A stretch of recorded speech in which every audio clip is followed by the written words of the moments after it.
Hey guys, it's Yao. Welcome back to my channel. So I know I haven't seen you guys in a couple of days and I have been pretty busy with school. I literally just had a test today and I have part 2 of the test tomorrow. Okay, updates done. Let's get into the topic of today's video. So I'm going to be sharing with you guys the 2 books that I read in January. Yes, I know 2 is not a lot, but I did only read 2 books in January, so I will be sharing those that I read. And on top of that, I will also be sharing my 2024 reading goals. Without further ado, let's get straight into the video. So the first book that I finished in January is What My Bones Know. This is by Stephanie Fu, and it is a memoir about child abuse and complex PTSD. So in the book, we follow Fu, who is the daughter of 2 immigrants, and she is growing up in San Jose in her predominantly Asian community. So she is getting abused by her parents. Okay, first of all, I'm not sure if she is born in San Jose or if she moves there later. I believe she moves there later. Okay, that aside, she gets abused and she's also abandoned by her parents. Oh my gosh, I forgot to give a trigger warning. Trigger warning for abuse and violence. That was probably self-explanatory given how the memoir is literally about child abuse. But yeah, moving on. So the parents of some of the kids in her predominantly Asian community, they were the survivors of the Korean War, the Vietnam War, the Cambodian genocide, the Chinese Cultural Revolution, and so on. So possibly due to their untreated PTSD from these events, complex PTSD, the author theorizes because of their untreated complex PTSD and the stigmas around mental health in Asian community, that this caused them to abuse their children. So this book is a very heavy read, and we basically follow Stephanie or Fu as she, grapples with what happens to her, and she really struggles to find her healing after her traumatic events that happened in her life. Oh yeah, side note, I want to make it clear, I want to clarify something. I said both of her parents abused her, and this is true to an extent. I would say her mother was more of the perpetrator in the book, at least from Stephanie's perspective. And her father was more of a neglectful parent, but I guess he was still a very neglectful parent, so he didn't physically abuse her, but he did do car terrorism on her, which was basically he would drive the car and then he would threaten, and he would go to somewhere near a cliff and he would threaten to drive off and do other dangerous things. So he didn't physically abuse her necessarily, at least that's not told to us in the book. Her mom is the one who is more the physical abuser. She literally put a vegetable knife near Stephanie Fu's throat. Yeah, just wanted to make that clear. By the way, I'm in no way excusing her father's actions. What he did was terrible, and he didn't exactly apologize for it, at least from what I remember.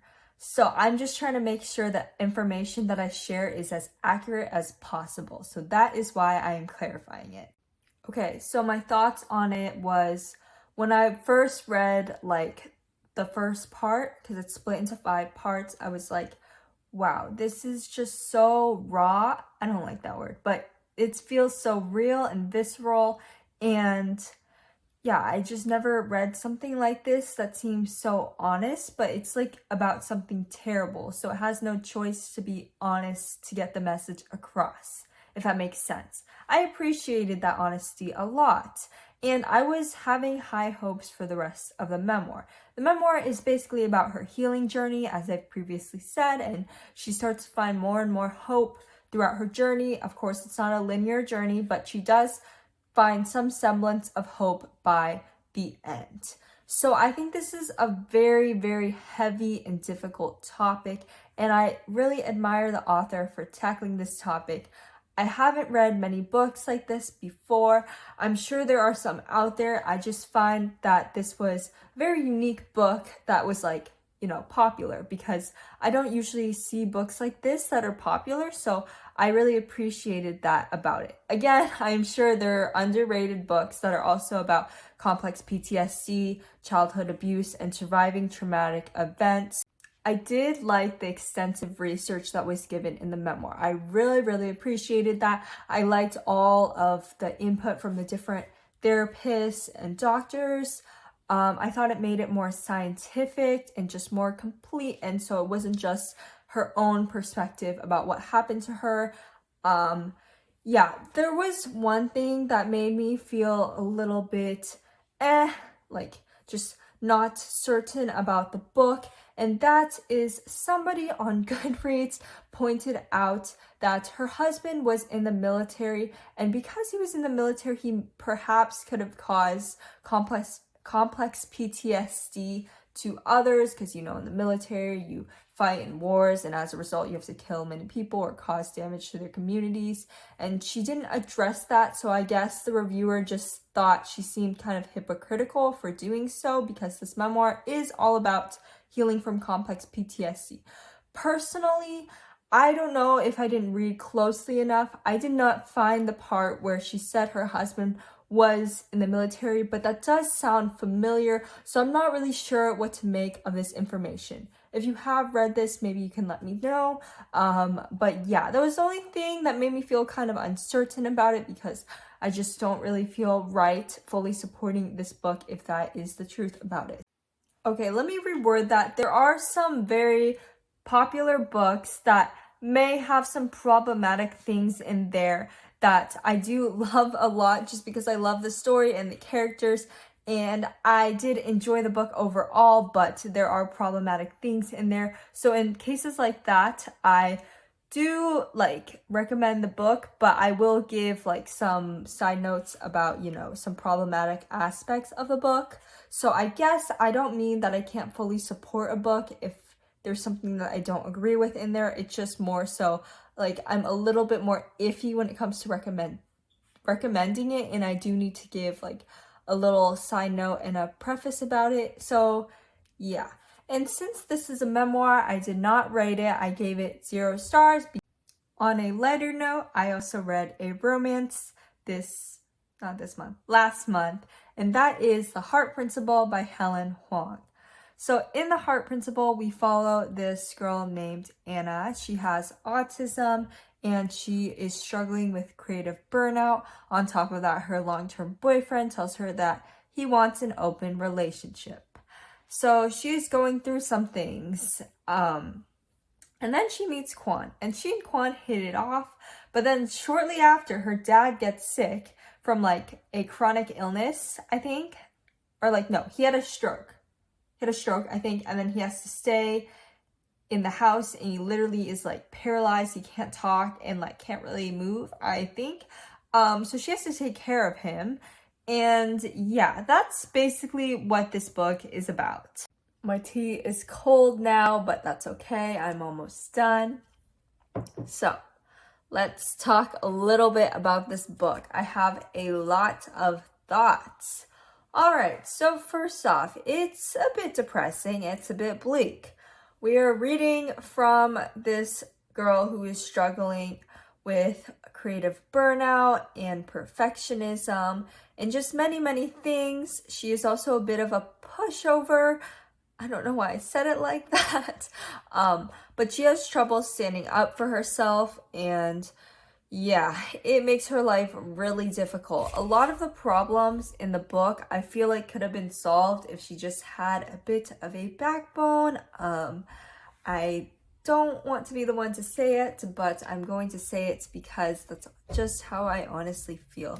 And I know this book is based closely off the author's personal experiences, so I don't want to discredit or invalidate her experiences. Yes, I understand a lot of people struggle with people pleasing. I myself used to struggle with people pleasing a little bit, and sometimes I still fall into the trap of doing so. But sometimes I was just really, girl, you're just she literally let her ex-boyfriend propose to her in front of her entire oops, is that a spoiler? I'll add the timestamp spoiler thingy not timestamp, the little text. Anyways, she literally lets her ex-boyfriend propose to her in front of her entire family and extended family and like friends, family friends and stuff, and she says yes. Like, girl, please, like, have a bit of a backbone. And it's not until like the very end, like the breaking point, that she finally learns to kind of stand up for herself, and her relationship with her mother just gets fixed like immediately, which I didn't really understand because her mother was kind of causing problems a lot of the time. There is a lot of focus on Anna's personal struggles, which it could be something that people like or dislike. Personally, I felt in between about it, which is really reflected in the rating I gave it, 3.5 stars. The story behind that rating is I literally couldn't decide between 3 or 4 stars. I was like switching it every day on Goodreads. Yeah, I take rating books pretty seriously. So yeah, I literally kept switching it, and I usually do not give point star ratings. In fact, this is the only time I've ever like given a point star rating on Goodreads, but I ended up doing that. The romance. It's a little insta-lovey. Okay, so the romance is pretty much what saved everything for me, because I really liked the guy love interest. Like Quan, he was a great love interest. Like sometimes the things he said were just so sweet, and I was like, wow, like that's just so cute. I can't talk. That's just so cute. But other times it just felt so superficial. Like they literally met and then they immediately liked each other. It was very insta-lovey. And on top of that, I didn't really like the way how Quan was like calling women hot. Like, can you not do that? I don't really like being in a guy's perspective. I don't know. It's probably just a me thing. I'm sure a lot of people don't like that though. I think this could be a really enjoyable romance read for people. I still recommend it. It's just going in, you should be aware of the flaws of the book. So just, don't be expecting it to be perfect, because it's not that. It's still a good book, and I did enjoy it for the most part, but there were a lot of things that just, made me feel kind of about it. And that is why I ultimately gave it 3.5 stars. Okay, you guys, thank you so much for watching. I'm aware that this was originally supposed to be a reading wrap-up plus my 2024 reading goals, but I think I will make that into a separate video, or possibly not, depending on, what I think about it. But yeah, I think I'm going to close this video out now. Sending you lots of love, and bye-bye.